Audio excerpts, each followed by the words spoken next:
చెప్పండి, ఉన్నవాడు తృప్తిగా ఉన్నాడా? అలాగే లేనివాడు దుఃఖంతో ఉన్నాడా? లేదు లేదు లేదు.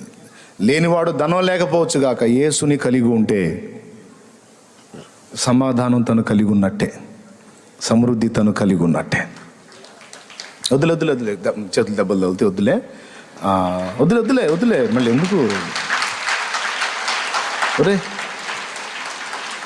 మరి ఇబ్బంది పడుతున్నారేమో, నేను ఎందుకు వద్దన్నాళ్ళే. ఏమండి,